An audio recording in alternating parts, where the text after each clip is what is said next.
Nabi Karim sallallahu alayhi salatu wasalam has given us a dua to make, on a daily basis. Alhamdulillah. Allahumma ja'alni fi ayni saghira. That, oh Allah, in my eyes, make me a humble, simple individual. Wa fi a'yunin nasi kabira. And in the eyes of people, oh Allah, grant me respect. So whenever we come and for the work of deen and spreading the message of Islam, there are 4 things that we should learn. And alhamdulillah, the radio stations, every radio station in its own capacity, mashallah, doing good work. Allah accept the efforts of each one of us. And Allah take it to great heights. Because we have tried our best as the Ummah to create an Islamic environment. And the message for today is that Allah Ta'ala has rested a great responsibility on our shoulders. And we are going to be held accountable on the day of Qiyamah. As a beautiful saying in Urdu is, Khud nek bano, be good yourself, and dusro ko bhi nek banao. And also encourage and help others to be good and pious. So if we really want to spread the message of Islam, then it's very practical that we need to look at the priorities. If you want the message of Islam to be effective, then we need to learn a few things. Number one, as we say, Sada Libas, means we should dress simply. And Nabi Karim sallallahu alayhi wa sallam said, I love the color white, and all my Sahaba dress in white. That is why the kafan is in white. The ihram is in white. There's purity in it. So Nabi Karim sallallahu alayhi wa sallam said that if we really want to spread the message of Islam, let there be innal bazazata min al-iman. That in simplicity, and this is what is lacking in us. There's so much of name and fame, there's so much of competition, so much of boastfulness that has come into us. That today we're not seeing the barakat, we're not seeing the effect of our good amals. Nevertheless, if we want to be muballigh, we want to be the ambassadors of Islam, then we have to align ourselves. One, farmaya ki sada libas. To wear simple clothes. Yes, it must be parked, it must be neat, it must be presentable. We have such beautiful buttons. I was reading on the seerah of Rasulullah sallallahu alayhi salatu wasalam, that Rasulullah wore clothing that had patches. One, Hazrat Umar radiallahu ta'ala, when he became the Amirul Mu'mineen and he fought the Christians and became the victor and walked into Masjidul Aqsa, all the dignitaries were waiting to welcome this great personality, Hazrat Umar radiallahu ta'ala.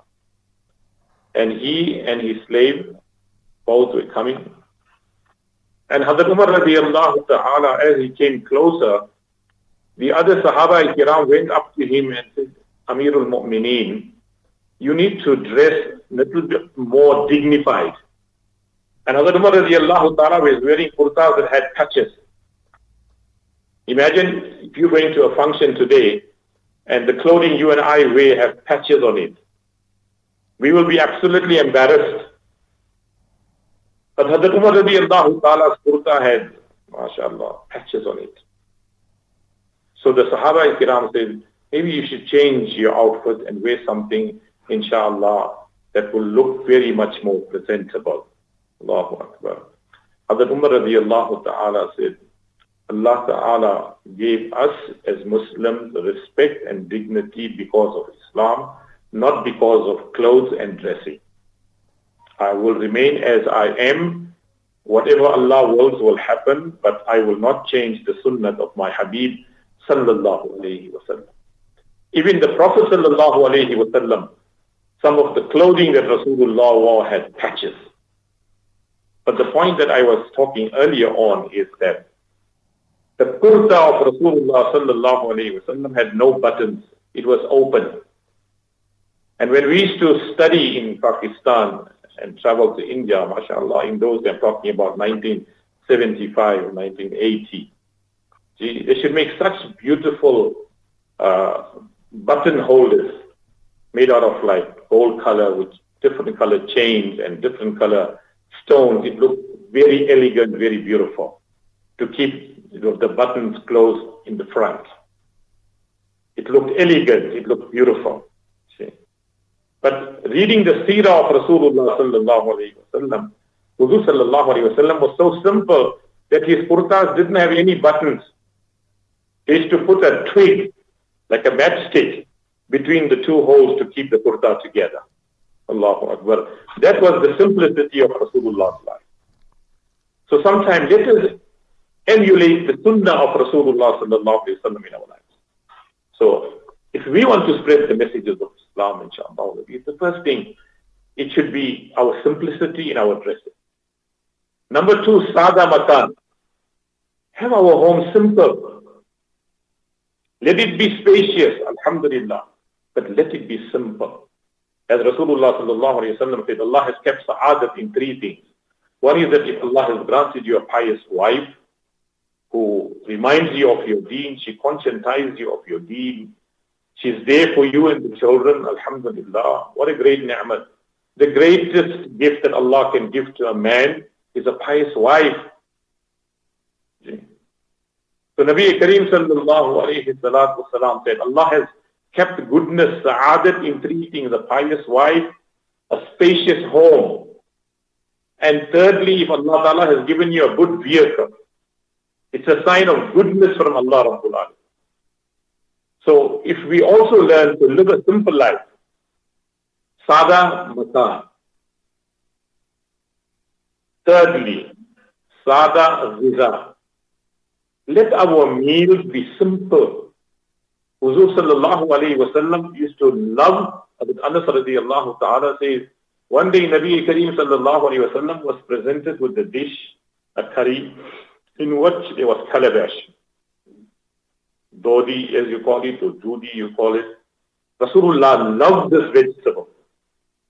In fact, Hazrat Anas radiyallahu ta'ala says, Rasulullah was searching for it, and Rasulullah was partaking of it. And from that day onwards, I loved to eat calabash, dodi or dudi, as you want to call it. So the dastarkhan of Rasulullah was simple. There was only one dish on the dastarkhan of Rasulullah. So let us eat humble, let us eat simple. And Ya ayyuhal ladina amanu kulu min at-tayyibati wa'amalu salihah. The greatest thing is to eat halal rozi. Whatever you eat, make sure that it comes from halal earning. Because Allah will turn that food into nur. Allah will turn it into taqwa for you. And you'll feel the sweetness of iman. You'll feel that you want to do more for yourself and for your Allah and for your ibadat. Kulu min at-tayyibati wa'amalu salihah. One of the reasons why our du'as are not being accepted, sometimes the food that we are eating is absolutely doubtful. And fourthly, Farmaya ke sada nikah. Try to make our nikahs simple. Host it in the masjid. Announce it in the masjid. The least amount of expenses incurred in your nikah. Host the nikah on a Friday after Asr. Great sunnah of Rasulullah sallallahu alayhi wa sallam. So in a nutshell, the message is very clear that Allah has placed this amanat upon our shoulders to convey the message of Islam. So Allah is going to hold you and me accountable on the day of Qiyamah. You safeguarded your iman and your families. Did you preach Islam? Did you convey the message of Islam to the other makhluk that Allah has created? Yes, hidayat comes from Allah, but the effort has to come from us. So we have staff, we have maids, we have neighbors, we have friends. It's incumbent upon you and me to at least deliver the message of Islam. So may Allah Ta'ala give us tawfiq, that Allah Ta'ala grant us humbleness in our efforts. And somebody said it so nicely, and it was Hazrat Luqman Hakim who said, Neki kar kar darya mein dalo. Do a good deed and throw it into the sea. If you take a pebble and throw it into the ocean, You won't see it or you won't be able to trace it. Likewise, when you do a good deed, don't talk about it, don't boast about it, don't speak about it. The most important thing is to ask Allah Ta'ala qubuliyat. So whenever you do a good deed, remember the dua of Hazrat Ibrahim alayhi salam, رَبَّنَا تَقَبَّلْ مِنَّا إِنَّكَ أَنْتَ السَّمِيعُ الْعَلِيمُ وَتُبْ عَلَيْنَا يَا مَوْلَانَا إِنَّكَ أَنْتَ التَّوَّابُ الرَّحِيمُ. And lastly, brothers, take 5 minutes out from your daily and busy schedule that you and I have before we go to bed. Take 2 minutes, ponder upon the bounties of Allah, think and ponder, and thank Allah for the bounties that He has given you. Like today you woke up in the morning, Allah gave you good health. Allah kept you in safety and in protection. Allah provided the rizq and sustenance for you today. You're not starving. So thank Allah Rabbul Alameen. 2 minutes. Just sit on your bed before you go to bed. Thank Allah for the gifts that He's given to you, the bounties that He shared with you. Number 2, think of the gunas that you have made and make tawbah, because you don't know whether you're going to wake up the next morning. So don't leave this dunya hoping that tomorrow morning I'm going to change and I'm going to read Salatul Tawbah. No. Before you go to bed, read 2 rakat Salatul Tawbah and ask Allah for forgiveness. So 2 minutes to thank Allah for the bounties, 2 minutes to make tawbah and istighfar for the gunas that we have committed, and 1 minute to make muraqabah of maut. What happens, oh Allah, if my death comes now? Oh Allah, am I in the position to meet you? Allah, have I fulfilled the rights of huququllah and huququl ibad? Have I paid people who I am owing money? Have I made peace with people who I've hurt? So think 1 minute that what happens if death suddenly comes to me now? Am I prepared to meet my Rabb? Am I clear? Is my records clear? So may Allah Ta'ala give us tawfiq wa akhiru dawana alhamdulillah.